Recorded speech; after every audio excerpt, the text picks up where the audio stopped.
Friend, welcome to our channel QCS Hindi साहित्य।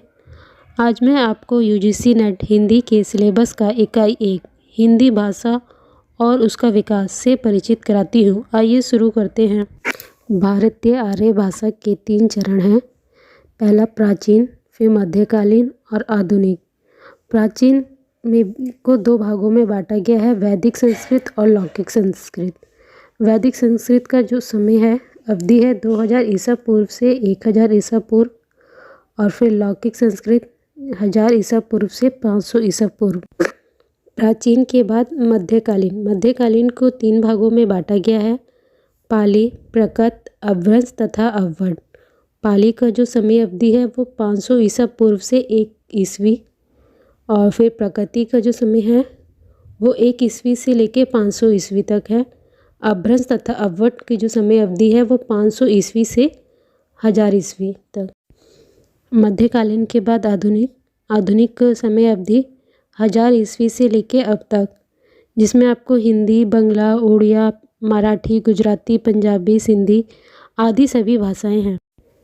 देखिए guys, कोई भी भाषा एकदम से विकसित नहीं होती, उसे विकसित होने में समय लगता है, तो इसलिए थोड़ा बहुत ओवरलैपिंग चलती है। जैसे कि आप देखेंगे कि प्राचीन में जो संस्कृत का विकास है वो 500 ईस्वी तक है, और फिर वहीं जो पाली का विकास है वो भी 500 ईस्वी से शुरू हो गया है। ठीक है, इसलिए 500 ईस्वी में संस्कृत भी थी और पाली, दोनों ही भाषा थी। ठीक है, और सबसे पहले नंबर पे हमारा प्राचीन है, जो कि 2000 ईसा पूर्व से 500 ईसा पूर्व तक। फिर दूसरे नंबर पे मध्यकालीन है, 500 ईसा पूर्व से 1000 ईस्वी तक। फिर तीसरे नंबर पे आधुनिक है, 1000 ईस्वी से लेके अब तक। गाइस, वैदिक संस्कृत वेदों व उपनिषदों की भाषा है। इसे वेद की व छंदास भी कहते हैं। इसमें हमारे सभी वेद आते हैं, जैसे ऋग्वेद, यजुर्वेद जिसमें मंत्र आदि हैं, फिर सामवेद जिसमें संगीत होते हैं, और फिर अर्थवेद जिसमें आपके तंत्र मंत्र, टोने, टाटके, इसमें कुल 52 ध्वनियाँ हैं। उसके बाद लौकिक संस्कृत। लौकिक संस्कृत को जन की भाषा कहते हैं, इसमें 48 ध्वनियाँ हैं। वैदिक संस्कृत से लौकिक संस्कृत में 4 ध्वनियों का लोप हुआ है। गाइस, इसमें क्वेश्चन भी बन जाता है एग्जाम में कि वैदिक संस्कृत में कितनी ध्वनियाँ हैं, लौकिक संस्कृत में कितनी ध्वनियों का लोप हुआ है, या फिर कितनी ध्वनियाँ हैं।